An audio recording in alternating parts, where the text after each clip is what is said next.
So, like Ryan said, I'm Jeremiah. I'm going to be talking about the Achilles or Achilles. I have no disclosures. I prefer to live in poverty and drive a 15-year-old Toyota. So, you get a nice unbiased presentation that way.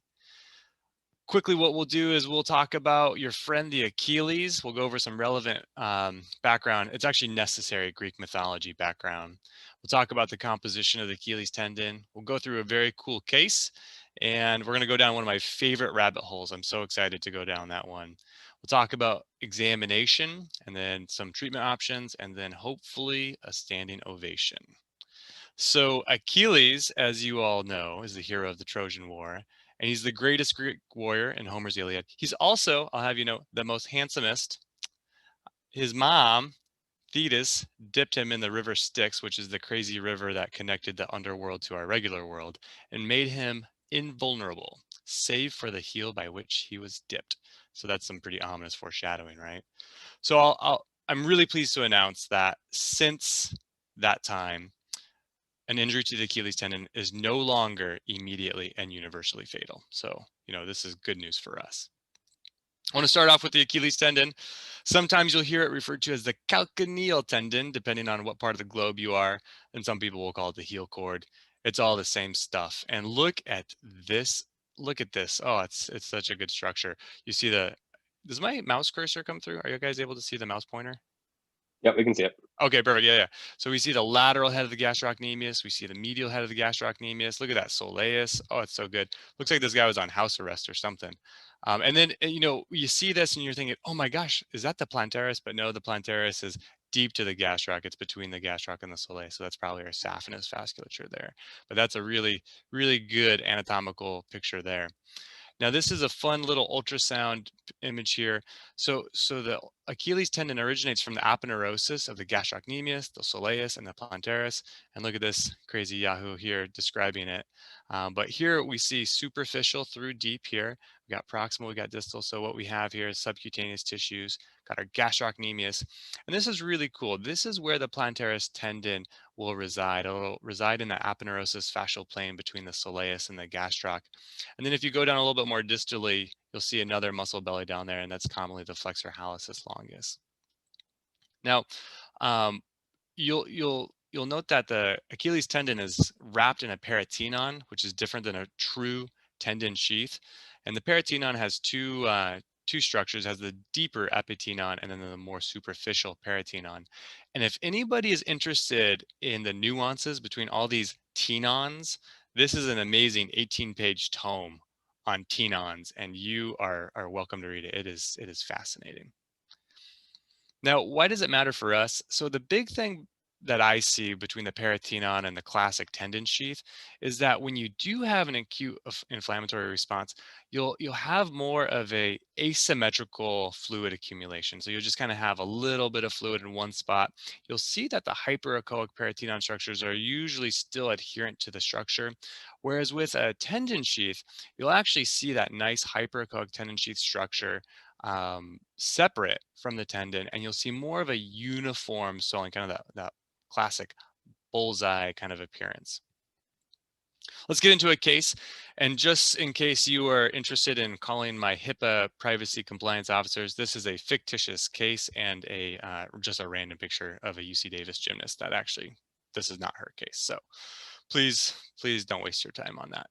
So let's go through a 21-year-old female gymnast. She has had 3 months of gradually increasing pain to the mid portion of her Achilles.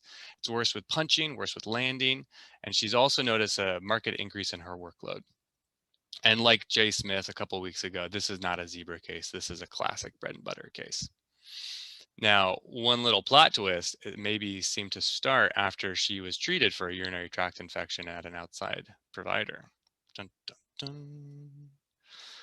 Risk factors. So this is Bruckner and Kahn's image here, and they got a great section, some great images if you want to go back to it. And I hear they got a 4th edition coming out. It's going to be very exciting. Relative energy deficiency in sport is not a commonly spoken of risk factor for Achilles tendinopathy, but I threw that in there because it is for sure a risk factor for any form of an overuse injury. So someone who's not getting better, someone who has kind of chronic injuries, consider relative energy deficiency in sport. What I find is that abnormal foot mechanics are pretty big culprits in this one. So people who have just extreme pronation or supination one way or the other, or if they have pes planus, you can see that. Calf weakness is listed in Bruckner and Kahn, but uh, gosh, I work with D1 athletics, and a lot of these people are pretty strong. Fluoroquinolone antibiotics for sure flare up a lot of tendons with Achilles tendon as well. And then really it just comes down to an imbalance of too much work, not enough rest, right? The gastrocnemius crosses two joint lines, so you want to make sure that the range of motion to your ankle and your kind of your gastroc heel cord complex is assessed, because you can get a lot of tightness there that can predispose people to this. Now, not relevant to our 21-year-old Division One collegiate athlete, but if someone is taking corticosteroids oral, if they're very old, we see a male predominance of Achilles tendinopathy. They have diabetes, postmenopausal, or obese. Those are other risk factors. Just to keep in the back of your mind if you have a broader sports medicine clinic. Now, here's the rabbit hole. I love this rabbit hole. So, bunch of smart people over at IDSA said, this is how you treat a urinary tract infection. Number one, not Cipro. Number two, also not Cipro. Number five, okay, Cipro. And then they say, should be considered alternative because of a propensity for collateral damage. So for all of you out there who are doing full spectrum sports medicine, including taking care of the medical management of them, I know UTIs are common, Cipro is easy to go to, but if we can dodge it, let's dodge it. And even the urologists are saying, huh, I guess Achilles tendon problems are real. And we know that, right? So no Cipro. I always tell my fellows and residents, start your examination where you don't want to examine. So clearly when someone comes in with mid-portion Achilles tendinopathy, you want to look at it. But as sports medicine doctors, we're always sniffing around for other etiologies. We're always concerned, is this coming from the back? Is it a radicular symptom or something that's getting referred down? And then looking at those feet, looking at those ankles, really important with Achilles tendon. So someone who has just super flat feet, pes planus, that's going to predispose them to that. And then someone who has a marked loss of range of motion, you're going to see a lot of Achilles tendinopathy with that one as well. So here's the classic. I mean, just look at this big old engorged fat tendon, right? So this is obviously not the patient we're talking about, but this is a nice picture of an inflamed Achilles tendon. And you just want to squeeze it, right? You want to pinch it. You want to see if it's nodular.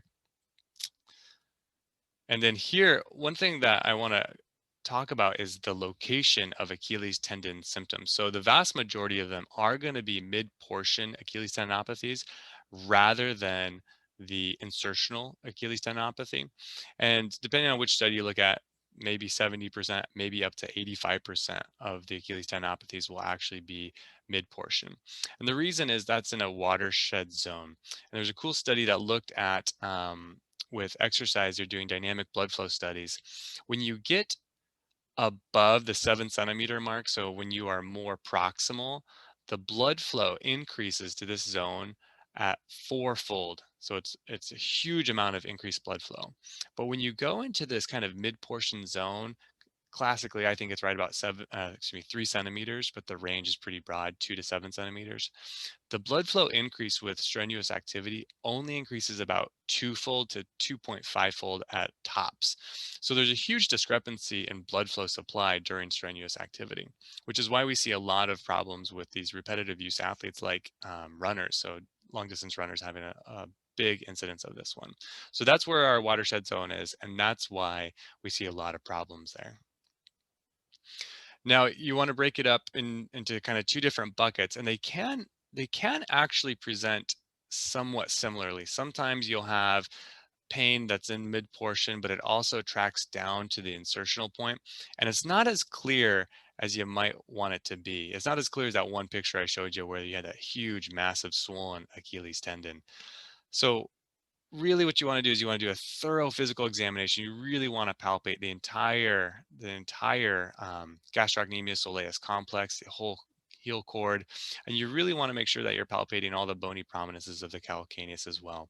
And Haglunds is when you have a prominence, an overprominent of the superior tuberosity of your calcaneus, and that can predispose to some friction there on the very distal end, the kind of insertional aspect of the Achilles tendon.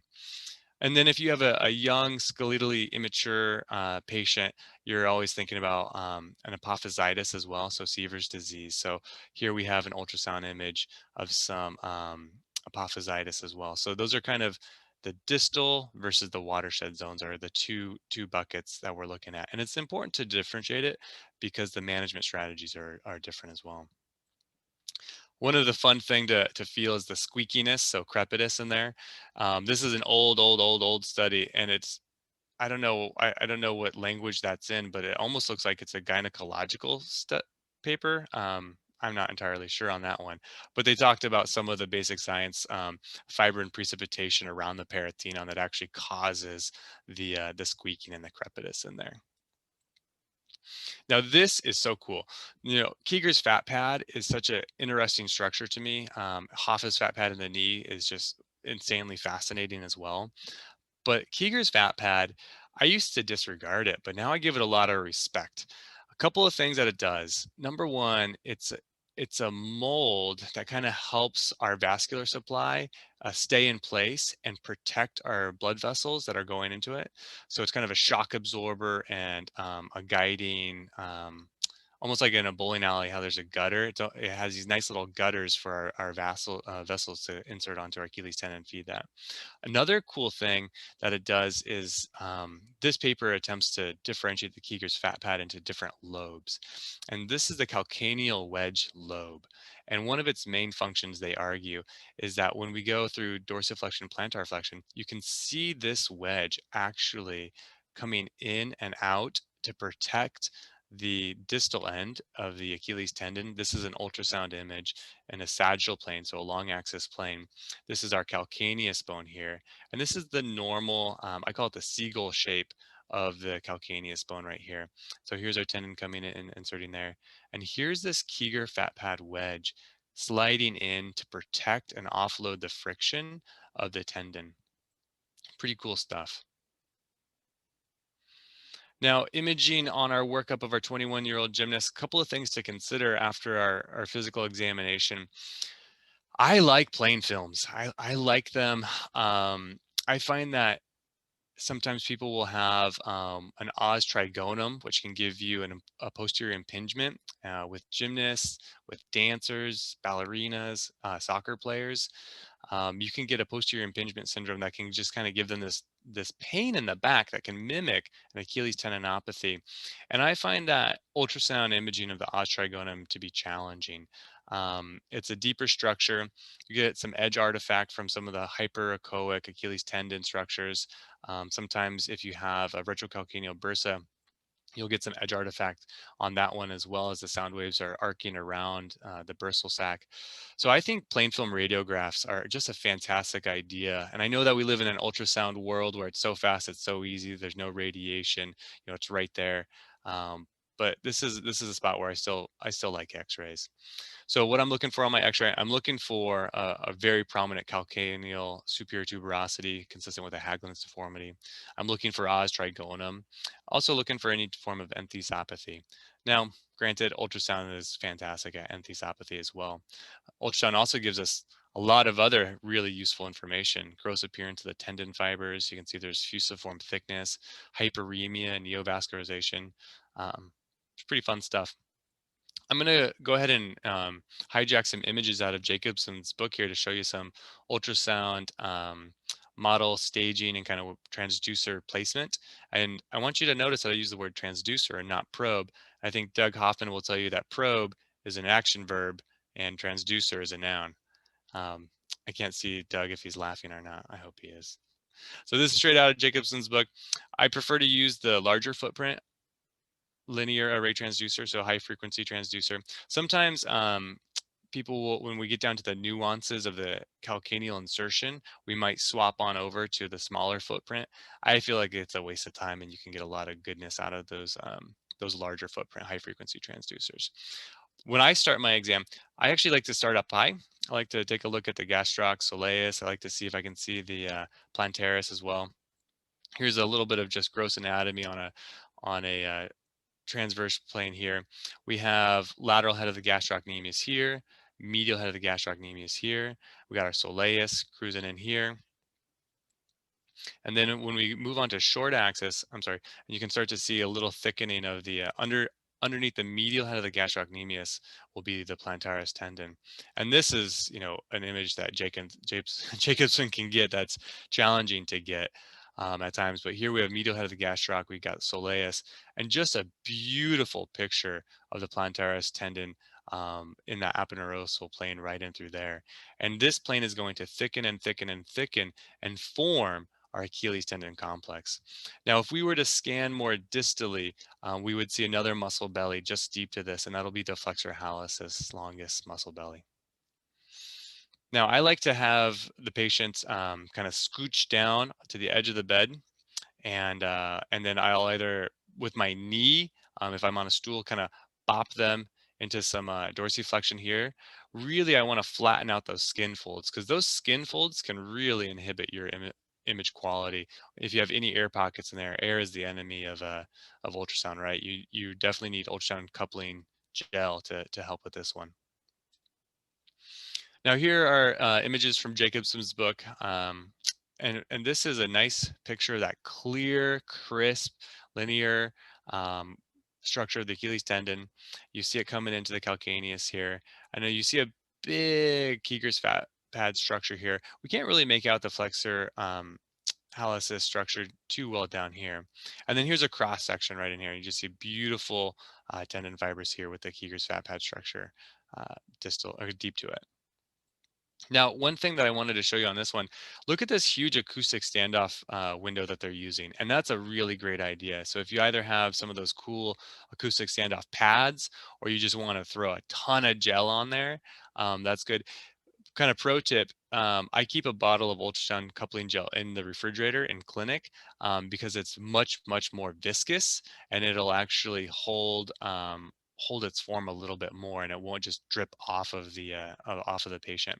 I of course warn them. I say, hey, this is cold jelly, and I mean it because it actually is cold jelly. But that's a pretty good way to go about examining this. And you'll see that when we're measuring the Achilles tendon, we want to look for signs of enlargement, thickness, widening, and you'll see that they'll measure from inside the peritoneum to inside the peritoneum. And it looks like there's maybe a little bit of age variation, but it doesn't meet a lot of statistical significance here. And then they look at foot dominance. If you're right-footed versus left-footed, there's not a lot of deviation here. So really, you'll see in the literature, 6.1 is the most commonly cited average AP diameter of the Achilles tendon. In my mind, when I'm scanning, I just think, is it bigger than 6? Is it less than 6? And then also I want to look at the gross appearance of it as well. But you will see a lot of variation. There is also the study goes into the variation of how big the human is, how tall they are versus the overall diameter. And this is kind of surprising. There's not a lot of change in the diameter with very big people versus very small people. It seems to be right around 6.1 centimeters is the average thickness. Now, this is what we don't want to see in our athletes. This is evidence of the fusiform edema. So you see it's kind of swelling out, it's pooching out. You'll see that rather than having those nice, crisp, linear bands of, I've heard it described as bundles of copper wire together or finely combed hair. You kind of get this, it almost looks like someone just kind of smooched it, just kind of smudged it out a little bit. And you kind of get that loss of that fibular pattern. We also see that when we throw on some power angiography, we're seeing hyperemia here. And shoot, Maderick, you're gonna have to remind me on that rheumatologist that is just totally awesome at tendon exams. It does a lot of hand stuff, but he showed me how to zero the power angiography, which I thought was super cool. So step one, you want to use the lightest amount or no pressure whatsoever on your transducer. So you really want to try and float that transducer on a big mound of coupling gel. You want to then put your transducer over a bony prominence. Put your window, your power angiography or your Doppler window deep to that bony structure, right? There are no sound waves going there. And then what you do is you dial your gain all the way up until there's signal deep to the bone, which it shouldn't be happening, right? And then you just slowly ratchet it down until that signal is then gone. And that's how you zero your angiography for that scan. And so what you would do is you would just go over the calcaneus, crank up your gain to get that flow way high, and you'll see hyperemia in the bone, which you can't see. You dial it down, and then you're good to go. And then here's a cross section of, and this is what we would call neovascularization. Really fascinating stuff, the physiology behind the neovessels. So when you have a tendon that's in a bad state, and they start to release a lot of vascular endothelial growth factors, so VEGF, and so you get these blood vessel formations. But the thing is, they're not like normal blood vessels. They're much leakier, and they actually are not very good at delivering nutrients the way that a normal blood vessel would. And so we see that when we go in and we separate these neovessels, either through hydrodissection or sclerotherapy or scraping, um, pain is better. The vessels are no longer present on angiography, and you see people feeling better.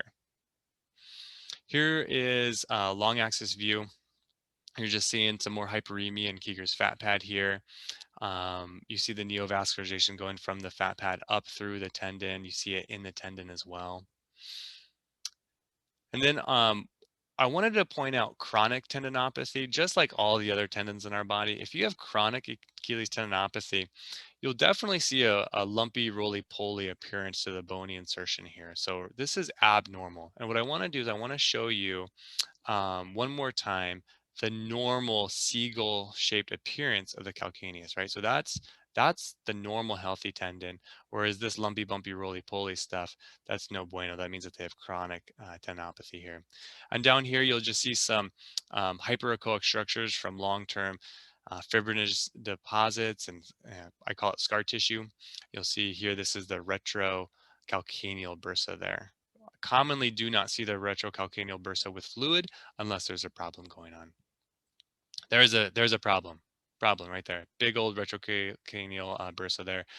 I commonly will see more of a retrocalcaneal bursopathy in the setting of an insertional tendinopathy, and less so in the setting of a mid-portion tendinopathy. So I see this getting more aggravated when we have insertional problems. So when you see that, try and think of either maybe a mixed picture or more of an insertional tendinopathy. And we just looked at a bunch of abnormals. I want to show you some normal ones as well. Normal tendon, nice, crisp, linear fibers coming in.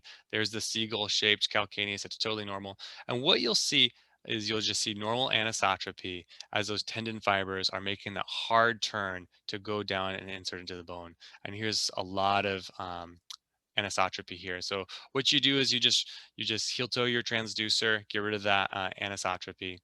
Short axis, it looks like you're either looking at the end of a paintbrush. So you see all these beautiful crisp patterns here.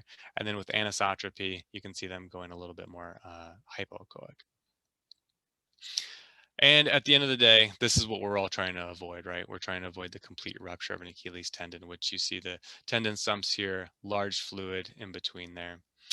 Sometimes people will be able to see the plantaris tendon becoming very prominent in the setting of Achilles tendon rupture, and the fluid around it gives it this beautiful acoustic window, and it just shines, and you might think that it's a incomplete Achilles tendon rupture, but just be mindful of the plantaris kind of being a false negative for a complete tendonous rupture.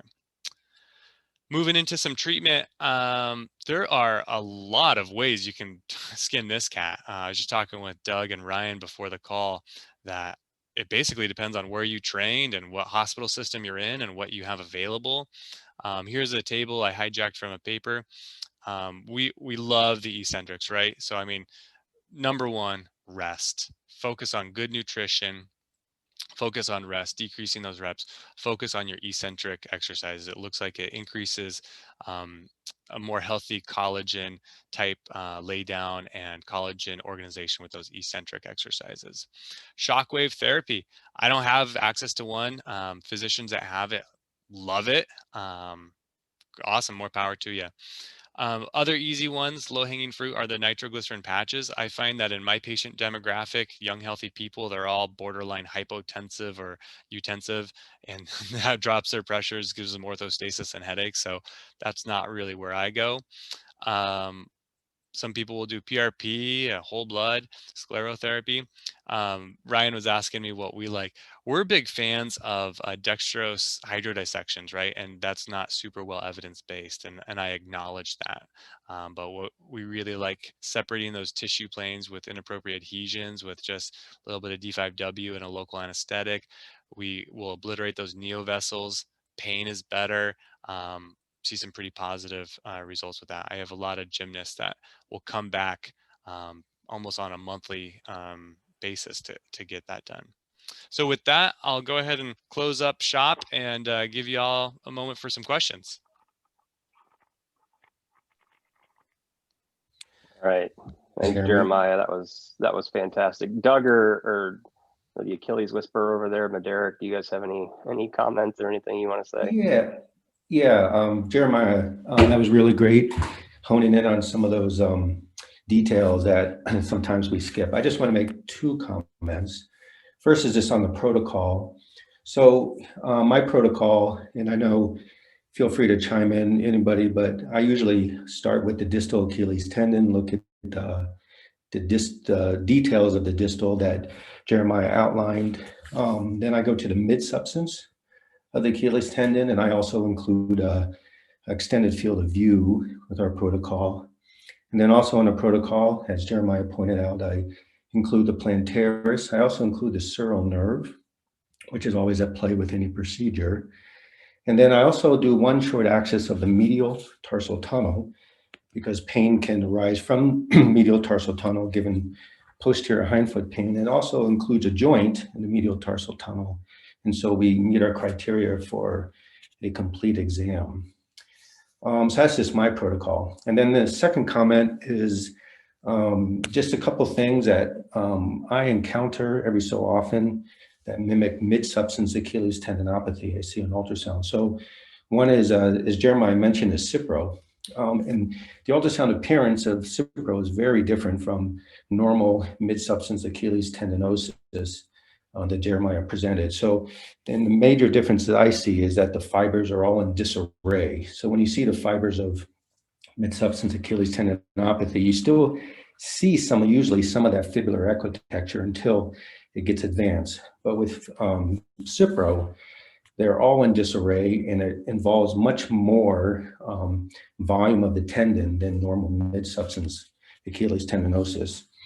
Then the second differential, and I just saw one last week, and I see one about once a year, is partial tearing or tearing of the fascia cruis. So the fascia cruis is the outer covering of the posterior compartment of the Achilles tendon, and then emerges in more distally with the Achilles. And it has a different look to it. And so the tendon itself looks normal, but the outer covering, and it's actually not necessarily just the peritoneum, but again, the fascia cruis. And so about once a year, I see a partial tear of the fascia cruis, mimicking in the sense of mid-substance Achilles tendinosis. So those are just two comments on a really excellent presentation. Again, really honing in on the details really well. Yeah, great points, Doug. And thanks for presentation nice and early this morning, Jeremiah. I mean, I could talk all day on different Achilles things. And I think one thing I just want to highlight is Doug's point regarding the fluoroquinolone-induced tendinopathy. I think that has a broader application here as well, because most mid-portion Achilles tendinopathies are going to look a little different. You're going to see a lot of significant swelling. You are going to see, as Jeremiah said, maybe some smudging of the fibers, but it looks a bit different than some of the other like tendinosis that we'll see, where we'll really start to see focal tendon tearing, particularly in our young athletes. And that's one of the reasons why we tend to let these folks go a bit more and be a bit more aggressive with rehab and consider doing things like scrapings and hydrodissections, whatever Jeremiah said. But you will get some of these other cases, whether it's fluoroquinolone induced or as you start to get older patients, where you really will start to get some true fiber tearing in these. And that should just pique your interest, because that's a different case. And those might be more prone to rupture. And you have to start considering what may be a pre-rupture tendon versus what's, just mid-portion Achilles tendinopathy that you rehab out. And I think this gets lost. And unfortunately, I think it really gets lost amongst some of our therapy colleagues and even our European colleagues were so anti-imaging. And I think this is an area where, for me anyways, being able to say, okay, this Achilles looks normal, or this Achilles is swollen, mid-portion tendinopathy, but we still have maintained fibers, versus this is actually starting to develop into a partial tear, or potentially even a peritendinitis like Jeremiah presented. Those all affect my clinical decision-making hugely, particularly in the high demand, high performance athlete. And so I think just being able to scan a lot of these, it's a quick exam. Certainly you should consider the additional things Doug mentioned for a complete evaluation. And we're trying to really get into the weeds a bit on evaluating and classifying insertional tendinopathy, which is a whole nother beast. But I do think there's a lot of utility in doing a quick image here that really, at least in my practice, changes my clinical decision making. And if you're taking care of Jeremiah's athlete, that gymnast, the last thing you want to do is watch that thing pop whenever she lands. And so at least it can give you some additional information that may make you feel a bit more comfortable. Jeremiah, there's one question, and the question is what volume are you using for your D5W injections? Yeah, I don't have data to guide this one, so this is all just personal experience and talking with other colleagues. So disclaimer, right? With the retrocalcaneal and kind of Achilles tendon Kager fat pad hydrodissections, we're using a much smaller volume than we normally would. We can usually squeeze about 5 to 7 mLs total, but sometimes when they're really fibrotic, I can only get 2 or 3 mLs in on the initial hydrodissection, and then with repeat dissections, it gets a little bit more roomy in there. So I start small, and if there's resistance, I don't really go much beyond 2 or 3 mLs. And then as the tissue planes begin to dissect out a little bit better and there's more room in there, you can get all the way up to maybe 5, 6, or 7 mLs. And my ratio is about, if there's a 10 cc total fluid in my syringe, 9 cc's is D5W, 1 cc is a local anesthetic. I started off using lidocaine 1% plain. I transitioned to ropivacaine 0.5% plain. And I do not use corticosteroid in my injection.